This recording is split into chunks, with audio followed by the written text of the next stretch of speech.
ಸ್ನೇಹಿತರೆ ನಮಸ್ಕಾರ. ನಾನು ರವೀಂದ್ರ ಜೋಶಿ. ನನ್ನ ಸಾಮಾಜಿಕ ಪರಿವಾರದ ಹಲವಾರು ಸದಸ್ಯರು ನನಗೆ ಒಂದು ಪ್ರಶ್ನೆಯನ್ನು ಕೇಳಿದ್ರು. ಏನಂತ, ಅಯೋಧ್ಯೆಗೇನೋ ಹೋಗಿದ್ರಿ, ಆದರೆ ನೀವು ಅಲ್ಲಿಂದ ಲೈವ್ ಏನು ಟೆಲಿಕಾಸ್ಟ್ ಮಾಡಲೇ ಇಲ್ಲ, ಅಲ್ಲಿ ಬೀದಿ ತೋರಿಸ್ತಿಲ್ಲ, ಅಂಗಡಿಗಳನ್ನು ತೋರಿಸ್ತಿಲ್ಲ, ವ್ಯಾಪಾರಸ್ಥರು ಭೇಟಿ ಮಾಡಿಸ್ತಿಲ್ಲ. ಹೌದು, ನಿಜ. ಆದರೆ ನನಗೇನು ಅನಿಸುತ್ತೆ ಅಂತ ತಮ್ಮೆದುರಿಗೆ ಹೇಳಿಬಿಡ್ತೀನಿ. ನಾವು ಯಾವುದೇ ಪುಣ್ಯಕ್ಷೇತ್ರಕ್ಕೆ ಹೋದಂಥ ಸಂದರ್ಭದಲ್ಲಿ ನಾವು ಎಷ್ಟು ತನ್ಮಯವಾಗಿ ಅಲ್ಲಿ ಅನುಸಂಧಾನ ಮಾಡ್ಕೋಬೇಕು ಅಂದರೆ, ದೇವರು ಸ್ವತಃ ನನ್ನ ಎದುರಿಗೆ ಸಾಕ್ಷಾತ್ಕಾರಗೊಂಡಿದ್ದಾನೆ ಅನ್ನುವಂಥ ಭಾವನೆಯಲ್ಲಿ ನಾವಿರಬೇಕು. ಅಷ್ಟು ತಾದಾತ್ಮತೆ ನಮ್ಮೊಳಗೆ ಮನೆ ಮಾಡಿರಬೇಕು, ಆತ್ಮಾನುಸಂಧಾನ ಆಗಬೇಕು.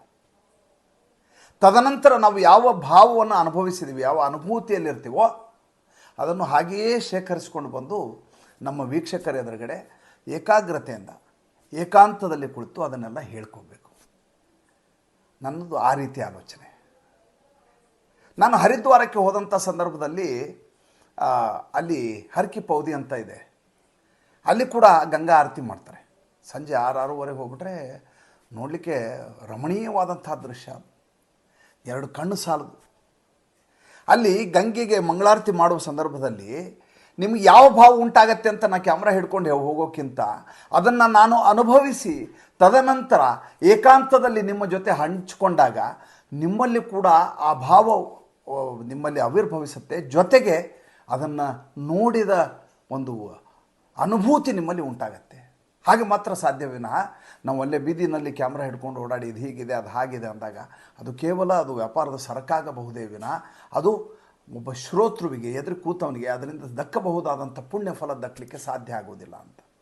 ನೀವು ಹಿಮಾಲಯ ಪರ್ವತದ ಯಾವುದೇ ಶ್ರೇಣಿಯಲ್ಲಿ ಹೋಗಿ, ನೀವು ಯಾವುದೇ ನದಿಯಲ್ಲಿ ಮಿಂದು ಬನ್ನಿ, ಮಿಂದು ಬಂದ ನಂತರ ನಿಮ್ಮಲ್ಲಿ ಉಂಟಾಗುವಂಥ ಒಂದು ಅನಿರ್ವಚನೀಯವಾದ ಆನಂದ ಇದೆಯಲ್ಲ, ಅದು ವರ್ಣಿಸಲು ಅಸದಳವಾದಂಥದ್ದು. ಹೀಗಾಗಿ ನಮ್ಮ ಋಷಿಮುನಿಗಳು ನದಿಗಳನ್ನು ಹುಡ್ಕೊಂಡು ಹೋದರು. ಹೀಗಾಗಿ ನಾವು ಈ ದೇಶದ ಭಾರತೀಯರು ನಾವು ಮಂದಿರಗಳನ್ನು ಹುಡ್ಕೊಂಡು ಹೋಗೋದು. ಯಾಕೆಂದರೆ ನಮಗೆ ಅನುಸಂಧಾನ ಆಗುತ್ತೆ ಅಂತ. ನಾವೆಲ್ಲ ಉಪನ್ಯಾಸಗಳನ್ನೇ ಕೇಳಲಿಕ್ಕೆ ಹೋಗ್ತೀವಿ. ಯಾಕೆ? ಕಥಾ ಕಾಲಕ್ಷೇಪಕ್ಕಾಗಿ ಅಲ್ಲ. ಯಾವ ವ್ಯಕ್ತಿ ಅದನ್ನು ಹೇಳ್ತಾ ಇದ್ದಾರೋ ಅದನ್ನು ಕೇಳ್ತಾ ಅಲ್ಲಿ ನಾವು ಲೀನವಾಗಿ ಹೋಗ್ತೀವಿ. ಹಾಗೆ ಲೀನ ಆಗ್ತಾ ದೇವರನ್ನ ಜೊತೆ ನಮ್ಮದೊಂದು ಅನುಸಂಧಾನ ಆಗತ್ತೆ ಅಂತ.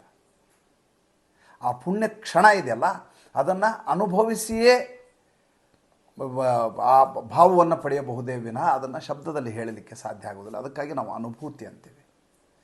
ನೀವು ಗಂಗಾ ನದಿ ದಂಡಕ್ಕೆ ಹೋಗಿ, ಅಥವಾ ನೀವು ಯಮುನಾ ನದಿಯ ಬಳಿ ಹೋಗಿ, ಅಥವಾ ನೀವು ಸರಸ್ವತಿ ನದಿ ಹುಟ್ಟಿದ ಜಾಗ ಇದೆಯಲ್ಲ, ಬದ್ರಿನಾಥಿಂದ ಮುಂದೆ ಹೋದ್ರೆ ಬರ್ತದೆ. ಓರಿಕ್ಕುವಂಥ ಸದ್ದು ನೀವು ಕೇಳಿದರೆ ನಿಮ್ಗೆ ಎರಡೂ ಕಿವಿ ಗಡಚಿಕ್ಬೇಕು, ಅಷ್ಟು ಸದ್ದು. ಸರಸ್ವತಿ ಮೇಲಿಂದ ಹರಿದು ಬರೋ ಅಷ್ಟು ಸದ್ದು. ಅದಾದಮೇಲೆ ಇದ್ದಕ್ಕಿದ್ದ ಹಾಗೆ ಅವಳು ಅಂತರ್ಗತ ಆಗಿಬಿಡ್ತಾಳೆ ಭೂಮಿ ಒಳಗಡೆ. ಹೊರಗಡೆ ಬರೋದಲ್ಲಿ ಪ್ರಯಾಗರಾಜಲ್ಲಿ ಹೊರಗೆ ಬರ್ತಾಳೆ, ಅಲಹಾಬಾದಲ್ಲಿ ಹೊರಗಡೆ ಬರ್ತಾಳೆ. ನಿಮಗೆ ಪ್ರಯಾಗರಾಜನ ಮಧ್ಯೆ ಹೋದಾಗ ಒಂದು ಕಡೆ ಗಂಗೆ, ಒಂದು ಕಡೆ ಯಮುನೆ, ಇನ್ನೊಂದು ಕಡೆ ಸರಸ್ವತಿ. ಮೂರೂ ನದಿಗಳನ್ನು ನೀವು ಡಿಫರೆನ್ಷಿಯೇಟ್ ಮಾಡಬಹುದು ವರ್ಣಗಳ ಮೂಲಕ, ಆಕೆಯ ಶಕ್ತಿಯ ಮೂಲಕ, ಆಕೆಯ ಪ್ರವಹಿಸುವ ಶೈಲಿಯ ಮೂಲಕ. ನೋಡಿ, ಗಂಗೆ ಕಾಶಿಯಲ್ಲಿ ಮಂದಸ್ಮಿತಳಾಗಿದ್ದಾಳೆ, ಎಲ್ಲಿಯೂ ಭೋರ್ಗರೆಯೋದಿಲ್ಲ. ಅದೇ ನೀವು ಹರಿದ್ವಾರಕ್ಕೆ ಬನ್ನಿ, ಭೋರ್ಗರಿತಾ ಇರ್ತಾರೆ. ಹೆಂಗೆ ಹೋಗ್ತಾ ಇರ್ತದೆ ಅಂತಂದರೆ ನೀವು ಅಲ್ಲಿ ನಿಂತು ಸ್ನಾನ ಮಾಡಲಿಕ್ಕಾಗೋದಿಲ್ಲ. ಅದಕ್ಕೆ ಸರಪಳಿಗಳನ್ನ ಹಾಕಿದ್ದಾರೆ. ಸರಪಳಿಗಳನ್ನ ಹಿಡ್ಕೊಂಡು ನೀವು ಸ್ನಾನಕ್ಕೆ ಇಳಿದೇ ಹೋದರೆ ನೀರಲ್ಲಿ ಕೊಚ್ಕೊಂಡು ಹೋಗ್ಬಿಡ್ತೀರಿ, ಗಂಗೆಯಲ್ಲಿ ಕೊಚ್ಕೊಂಡು ಹೋಗ್ಬಿಡ್ತೀರಿ ಅಂತ. ಆ ರೀತಿಯಾಗಿ ಪ್ರವಹಿಸ್ತಾಳೆ. ಮುಂದೆ ಹೋದರೆ ಅಲಕನಂದ ನದಿ ಬರುತ್ತೆ. ಮುಂದೆ ಜೋಶಿ ಮಠದ ಹತ್ರ ಹೋದರೆ ಅಲ್ಲಿ ಶಂಕರಾಚಾರ್ಯರು ತಪಸ್ಸು ಮಾಡಿದಂಥ ಜಾಗ. ನನಗೆ ಇಷ್ಟೆಲ್ಲ ಅವಾಗ ಅಲೌಕಿಕವಾದಂಥ ಆಲೋಚನೆಗಳಿರಲಿಲ್ಲ, ಹೆಚ್ಚು ಜಿಜ್ಞಾಸವಾಗಿರಲಿಲ್ಲ, ಧರ್ಮದ ಬಗ್ಗೆ ತೀವ್ರವಾದಂಥ ಸೆಳೆತ ಇರಲಿಲ್ಲ. ಯೌವನದ ಸಂದರ್ಭದಲ್ಲಿ ತಂದೆ ತಾಯಿ ಕರ್ಕೊಂಡು ಹೋಗಿದ್ದು ಅಲ್ಲೆಲ್ಲ ಉತ್ತರ ಕಾಶಿಯಿಂದ ಮುಂದೆ. ಇಲ್ಲಿ ಶಂಕರಾಚಾರ್ಯರು ತಪಸ್ಸು ಮಾಡಿದ್ದಾರೆ. ಈ ಗುಹೆ ಒಳಗಡೆ, ಒಂದು ಗುಹೆ ಒಳಗಡೆ ಕೂತ್ರೆ ನಿಮಗೆ ಕರೆಕ್ಟ್ ನಿಮ್ಮ ತಲೆ ಅಲ್ಲಿಗೆ ಆಗ್ಬೇಕು, ಅಷ್ಟೇ ಇದೆ ಜಾಗ. ಮೋದಿಯವರು ಕೂಡ ಅಲ್ಲೇ ಕೂತು ಸ್ವಲ್ಪ ಹೊತ್ತು ಧ್ಯಾನ ಮಾಡಿದರು. ಈಗ ಅದು ಜನರಿಗೆ ಪಬ್ಲಿಕ್ಕಿಗೆಲ್ಲ ಅಲೋ ಮಾಡ್ತಾ ಇಲ್ಲ ಅಂತ ಕೇಳಿದೆ. ನಿಷೇಧಿಸಿದ್ದಾರೆ ಆ ಪ್ರದೇಶ ಅಂತ, ಎಲ್ಲರೂ ಬಂದು ಹೋಗ್ತಾರೆ ಅಂತ. ಅಲ್ಲಿ ಕೂತ ತಕ್ಷಣ ನನ್ನೊಳಗಡೆ ಒಂದು ಶಕ್ತಿ ಆವಿರ್ಭವಿಸ್ತಲ್ಲ, ಅವತ್ತು ನನಗೇನು ಗೊತ್ತಾಗ್ತಿರಲಿಲ್ಲ. ಆ ಸಂದರ್ಭದಲ್ಲಿ ನನ್ನೊಳಗೆ ಪ್ರವಹಿಸಿರುವಂಥ ಒಂದು ಕಂಪನ ಇದೆಯಲ್ಲ, ವೈಬ್ರೇಷನ್, ಮತ್ತು ನನ್ನಲ್ಲಿ ಉಂಟಾದ ಭಾವ ಇದೆಯಲ್ಲ, ಅದು ಇವತ್ತಿಗೂ ನನಗೆ ಅಚ್ಚಳಿಯದೇ ಉಳಿದಿದೆ. ನನ್ನ ಸ್ಮೃತಿ ಪಟಲದಲ್ಲಿ ಹಾಗೆಯೇ ಇದೆ ಅದು.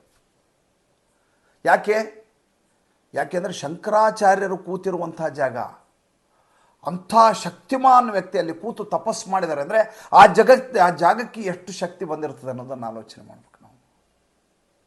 ರಾಮ ಮಂದಿರದ ವಿಚಾರ ಬಂದಾಗ ಇದೆಲ್ಲ ನನಗೆ ನೆನಪಾಗ್ತಾ ಇರೋದು.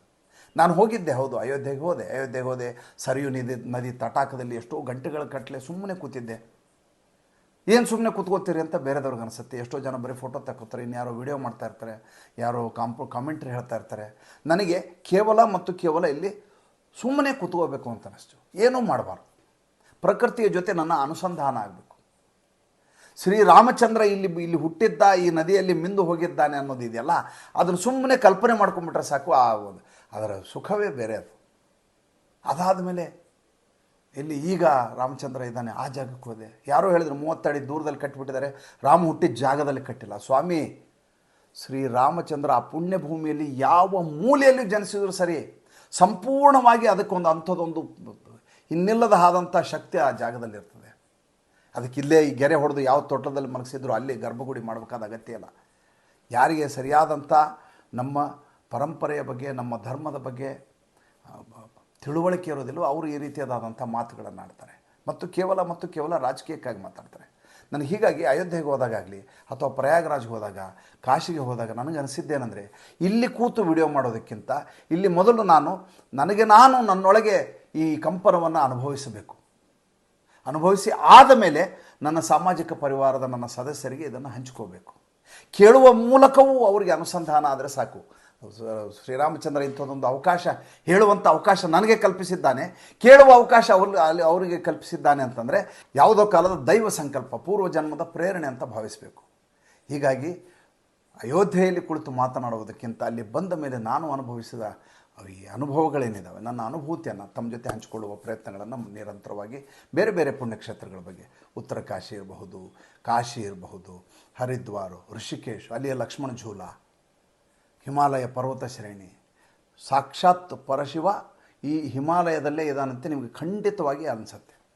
ಅಷ್ಟು ತಾಧ್ಯಾತ್ಮತೆ ಇರಬೇಕು, ಅಷ್ಟು ಏಕಾಂತದಲ್ಲಿರಬೇಕು. ಯಾವುದೇ ಗಡಚಿನಲ್ಲಿ ಜನಸಂದಣಿಯಲ್ಲಿ ಹೋಗಿ ಸಿಕ್ಕೋಬಾರ್ದು. ನಮಗೆ ನಾವೇ ಏಕಾಂತವಾದ ಜಾಗದಲ್ಲಿ ಕೂತ್ಕೊಂಡ್ರೆ ನಮ್ಮ ಕಣ್ಣೆದುರಿಗೆ ಶಿವ ಸಾಕ್ಷಾತ್ಕಾರಗೊಳ್ತಾನೆ. ಮತ್ತೆ ಮುಂದಿನ ಸಂಚಿಕೆಯಲ್ಲಿ ಮಾತಾಡ್ತೇನೆ. ಸಂಚಿಕೆ ಇಷ್ಟ ಆಗಿದ್ದರೆ ಲೈಕ್ ಮಾಡಿ, ಫಾಲೋ ಮಾಡಿ, ಶೇರ್ ಮಾಡಿ. ನಮ್ಮ ಮುಕ್ತ ಪತ್ರಿಕೋದ್ಯಮಕ್ಕೆ ಆರ್ಥಿಕವಾಗಿ ಬೆಂಗಾವಲಾಗಿ ನಮಸ್ಕಾರ.